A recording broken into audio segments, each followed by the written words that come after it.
بسم اللہ الرحمن الرحیم۔ میں ہوں ڈاکٹر جی ایم چودھری اور اپنے programme current affairs with doctor G M Chaudhry اور لیگل ہیلپ چینل پر حاضر خدمت ہوں۔ آج کل ہماری جو سیاست کی گہما گہمی ہے اور ہلچل ہے، اس میں بہت سے ایسے موضوعات ہیں جن پر بات کی جا سکتی ہے، لیکن جس موضوع کو بہت زیادہ اہمیت دی جا رہی ہے وہ ہے توشہ خانہ کا ایشو۔ یہ پاکستانی قوم جو ہے اس کے لیے جو توشہ خانہ ہے یقیناً ایک نیا لفظ ہے۔ اس سے پہلے عمران خان کے جو کیس ہے اس کے سامنے آنے سے پہلے کسی شخص کو یہ نہیں پتا تھا کہ توشہ خانہ کیا ہوتا ہے اور اس کا کیا کام ہوتا ہے۔ تو آج میں آپ سے اسی ایشو پر مخاطب ہوں اور آپ کو بتاؤں گا کہ یہ توشہ خانہ کیا ہوتا ہے اور اس کو توشہ خانہ کہنے کی کیا تمہید ہے اور اس کے مقاصد کیا ہوتے ہیں۔ جناب، یہ جو ورڈ توشہ خانہ ہے یہ نہ تو اردو کا لفظ ہے، نہ ہی فارسی کا لفظ ہے اور نہ ہی انگریزی کا لفظ ہے۔ یہ جناب سنسکرت یا ہندی زبان کا لفظ ہے اور اس کا مطلب جو ہے وہ ہے، اگر انگریزی میں آپ کو بتاؤں تو اس کا مطلب ہے ٹریجر ہاؤس، ایسی جگہ جہاں پر خزانہ رکھا جائے۔ تو اس کا جو آغاز ہے یہ بیسیکلی جو مغلوں کے دور میں باقاعدہ طور پر ہوا۔ ویسے ہم کہہ سکتے ہیں یہ کوئی نیا ایشو نہیں ہے، یہ صدیوں سے جو بھی راجے مہاراجے بادشاہ یا بڑے بڑے حکمران ہوتے تھے وہ اپنے جو کاؤنٹر پارٹ یعنی کہ ان کے جو ہم پلہ جو دوسرے راجے مہاراجے یا رولرز یا بادشاہ ہوتے تھے،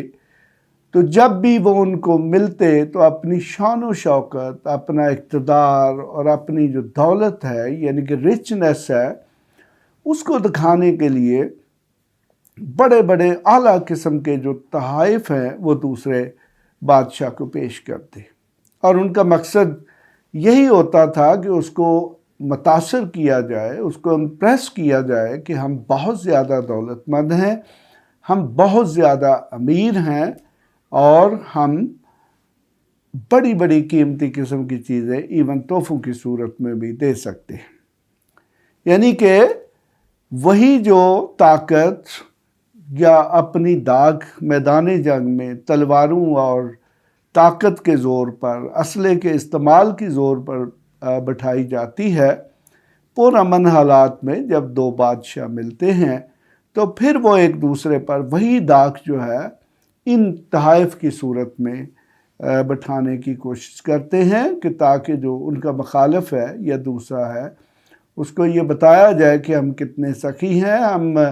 ہمارے پاس کتنی قیمتی قسم کی چیزیں ہیں اور ہم ان قیمتی قسم کی چیزوں کو کس طرح تحائف کی صورت میں دے سکتے ہیں۔ تو جناب مغلوں کے دور میں ایک کمرہ جو ہے وہ رکھا جاتا تھا، ایک ہال نما کمرہ ہوتا تھا جس میں جو بھی بادشاہ کو تحائف پیش کیے جاتے تھے تو اس میں وہ ترتیب سے رکھے جاتے تھے اور یقیناً وہ انتہائی قیمتی قسم کے ہوتے تھے، سونے چاندی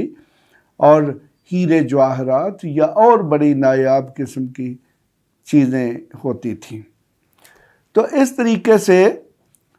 اس وقت چونکہ ہندوستانی معاشرہ جو ہے، اگرچہ جو مغل تھے وہ تو فارسی بولتے تھے یا پھر بعد میں انہوں نے اردو بولنی شروع کر دی، لیکن سنسکرت یا ہندی زبان کے توسط سے یہ جو توشہ خانہ کا لفظ ہے یہ عام ہو گیا، یعنی کہ اس کمرے کو توشہ خانہ کہا جانے لگا اور جس کا انگریزی میں جو ترجمہ ہے وہ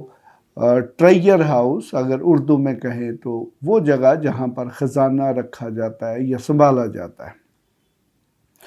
تو اس طریقے سے جناب یہ ٹریڈیشن چلتی رہی۔ تمام جو مغل بادشاہ ہیں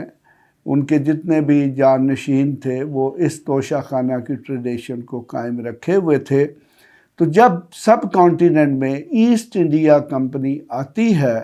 تو ایسٹ انڈیا کمپنی چونکہ ایک ٹریڈنگ کمپنی تھی، وہ کوئی بادشاہ نہیں تھے، وہ کوئی رولر نہیں تھے،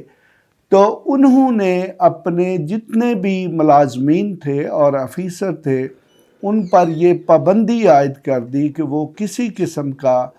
کوئی تحفہ جو ہے وہ وصول نہیں کر سکتے، بلکہ ہوتا یہ تھا کہ یہ جو ایسٹ انڈیا کمپنی ہے وہ مختلف جو وسائل ہیں یا مختلف اپنی جو ان کی محنت ہوتی اس کو کیش کی صورت میں یا دوسری ویلیویبل چیزوں کی صورت میں لیتے تھے۔ تو اس طریقے سے انہوں نے کمپنی کے ملازمین پر یہ پابندی لگا دی کہ وہ کسی قسم کا کس سے کوئی گفٹ نہیں لیں گے، کس سے کوئی تحفہ وصول نہیں کریں گے۔ اسی طرح بعد میں جب برٹش گورنمنٹ جو ہے اس نے ٹیک اوور کیا تو اس دور میں پھر یہ ہے کہ اس سارے یہ جو چونکہ اب وہ ایک رائل خاندان تھا اس کو لوگ تحائف دیتے تھے اور وہ بھی تحائف کی ٹریڈیشن سے واقف تھے، تو اس رائل خاندان نے یہ جو توشہ خانہ کی ٹریڈیشن ہے اس کو برقرار رکھا، اور توشہ خانہ یعنی کہ انہوں نے نام وہی توشہ خانہ ہی اڈاپٹ کیے رکھا، اور جو بھی برطانیہ کے بڑے بڑے عہدیداروں کو یا وہ گورنرز ہوتے، لیفٹیننٹ گورنر ہوتے، بادشاہ ہوتا یا جو بھی ہوتے یا مختلف قسم کے افیسران ہوتے، تو ان تمام افسران کو جو بھی تحفے تحائف ملتے تھے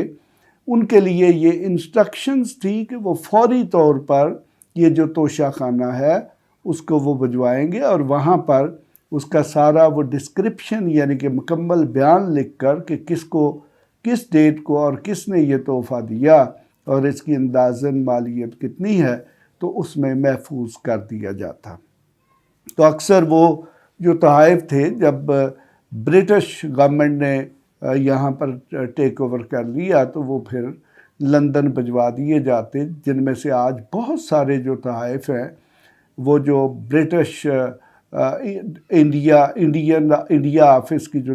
لائبریری ہے جو کتابیں ہیں اس میں ہے، اور باقی وہاں پہ انہوں نے جو میوزیم بنائے ہوئے ہیں ان میوزیمز میں وہ انتہائی قیمتی قسم کے جو تحفے تحائف ہیں ان کو محفوظ کیا گیا ہے۔ تو آج بھی وہی جو ٹریڈیشن ہے 1947 کی ہمارے ملک پاکستان میں، انڈیا میں اور بنگلہ دیش میں، یا جتنے بھی وہ ممالک جو کہ سب کانٹیننٹ میں تھے اور برٹش اقتدار میں تھے، ان میں توشہ خانہ کا باقاعدہ طور پر ایک سسٹم موجود ہے۔ یقیناً میری اس چھوٹی سی اور مختصر سی گفتگو سے آپ کو یہ اندازہ ہو گیا ہوگا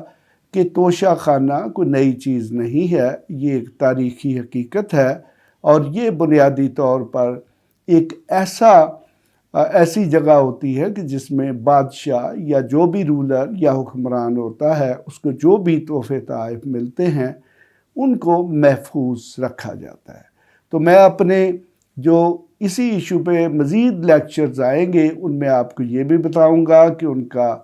ٹریٹمنٹ یعنی کہ ان کا کے ساتھ کیا کیا جاتا ہے، کیا ان کو بیچا جاتا ہے، نیلام کیا جاتا ہے یا رکھا جاتا ہے، یا پھر ان تحائف کو کون کون خرید سکتا ہے۔ میں جو گورنمنٹ آف پاکستان کے جو لیٹسٹ قوانین ہیں وہ بھی آپ کے سامنے پیش کروں گا۔ آپ میرے پروگرامز کو سنتے رہیں، میرے چینل کو سبسکرائب کر لیں۔ یقیناً یہ آپ کو انتہائی اہم معلومات فراہم کرنے کا ذریعہ ہے۔ اس کے ساتھ ہی خدا حافظ۔